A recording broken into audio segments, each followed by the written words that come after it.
dizer para vocês que para mim é uma alegria estar com vocês. Acho que nervoso estou eu. Eu que estou nervoso, que eu não sei o que as perguntas que vão acontecer, né? Mas estamos aí. Bom, Qualquer pastor, coisa é tudo culpa do Veto. é culpa do Veto. Eu não quero pegar disciplina, não.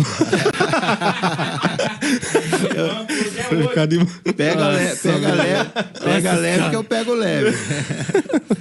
Bom, pastor, a gente sabe que a família Ambrosino, né, é uma referência no ministério e já é uma família grande, né, que tem bastante pessoas, assim, que é bem envolvido com louvor, principalmente o louvor, né?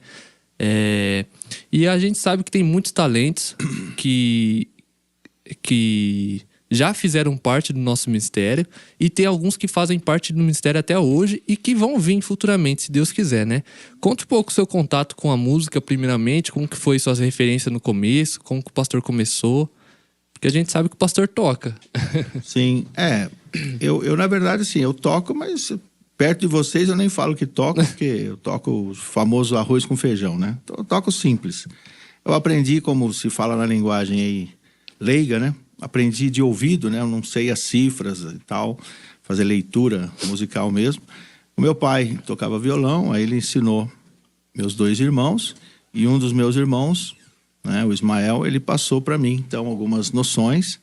E então, desde pequeno, né, meus 10 anos mais ou menos, eu já comecei a tocar. Só que aí, como a gente era da igreja, né, então eu aprendi a tocar os cânticos da igreja, né, o cântico gospel e tal, os hinos da harpa, né. Eu sei praticamente tocar quase todos os que são cantados, né, porque são 500 e poucos hinos, né. Nem todos. Mas os que a gente tocava na igreja, praticamente a gente toca todos. E então foi assim uma experiência muito interessante, desde de pequeno. Assim, eu até estava compartilhando essa semana com o pessoal também da área de música, ali do pessoal que dá aula ali na escola de música da Sabrina, né? Estava comentando com eles. Também o meu irmão mais velho, ele tocava pistão. E de acordo com a minha mãe, ele ficava ensaiando no quarto ali, e eu era pequeno, de berço até, assim, bem pequeno mesmo. Então eu acabei pegando, assim, a questão musical desde pequeno. Para você ter uma ideia, sem querer me gabar, mas de repente me gabando, né? Para eu desafinar, eu tenho que pensar. Eu tenho que pensar bem para eu desafinar.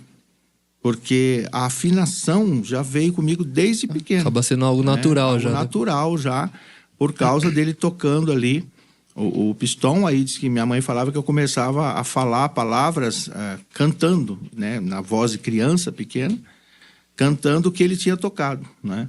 Então isso também foi outro fator, né, que me ajudou bastante na questão musical.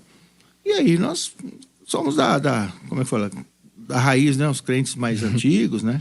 Então aí você vai...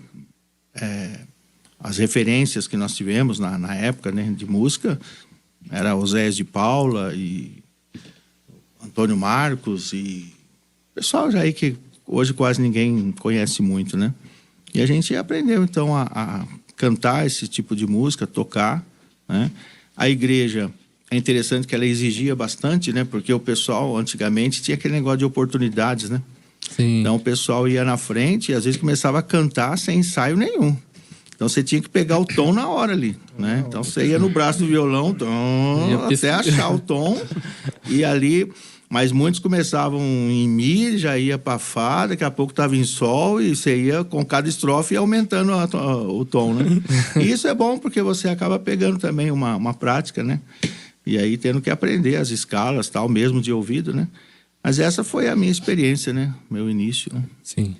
O pastor começou praticamente o ministério de louvor aqui na igreja, foi na igrejinha, né? Com uma guitarrinha azul, que eu lembro que tem umas filmagens antigas. E o pastor cantava sozinho, tocando guitarra. E foi um começo meio complicado a questão do ministério de louvor sozinho, assim, né? Exato. Porque... A gente... antes da guitarra, eu tinha um violão que faltava uma corda, né? A mizinha não tinha, né? Então, você tinha que se desdobrar. Era um período, assim, de aprendizado mesmo. Muita dificuldade. Diferente do que nós vemos hoje em dia. Até eu queria falar uma coisa que é interessante. Hoje, você começa com músicas de júbilo e termina com músicas de adoração. Geralmente a sequência é essa, né? Você começa com uma música mais agitada e depois vai para adoração. Você acredita que naquele tempo era o contrário? Você começava com uma música lenta de adoração e terminava com as músicas de fogo, vamos dizer, justamente o contrário. Então, quando, na década ali de 90, né, que eu fui para o ministério, que aí eu comecei a conhecer algumas coisas do louvor, eu vi que o pessoal fazia diferente. Mas foi uma mudança de época mesmo, né? Mas só para mostrar como é interessante a mudança. Eu até gostaria de contar uma experiência nesse período, assim, aconteceu assim, a igreja era pequena aqui, né? E aí o pastor de São Paulo veio e eles se reuniram, né? Na época eu não liderava, eu só tocava, não liderava nenhum ministério. E aí foram separados os irmãos, né? Para liderar os ministérios, ficar responsável pelos ministérios. E eu ali aguardando, né? Falei, alguma coisa vai ter para mim, né? Aí encerrou, chamou o pessoal à frente. Aí eu vi que o meu irmão cochichou com o pastor, mas eu fiz leitura labial. Esquecemos do Joel. Esquecemos do Joel. E eu fiquei assim, né? Falei, e agora? O que eles vão arrumar para mim, né? Aí o pastor falou assim, é o seguinte, irmão Joel, ele vai ficar responsável pelos corinhos da igreja. Então você vai cuidar, naquela época, falar corinho, né? Corinho. Então eu fui nomeado ministro de louvor desse jeito. O irmão dos corinhos. Os corinhos da igreja. E eu, assim, se eu fosse levar pelo lado, é aquela coisa feita de última hora, né? Só para... Eu poderia ter, não quero. Não, eu peguei, levei a sério. Aí eu comecei a preparar, separar os cânticos, fazer algo assim, um pouco mais elaborado, né? Então, foi interessante. Foi uma experiência assim que eu fui colocado já responsável pelos cânticos da igreja naqueles moldes antigos, né? Que falava corinhos, né? Os corinhos, né? Olha só. É uma experiência que eu tive aí.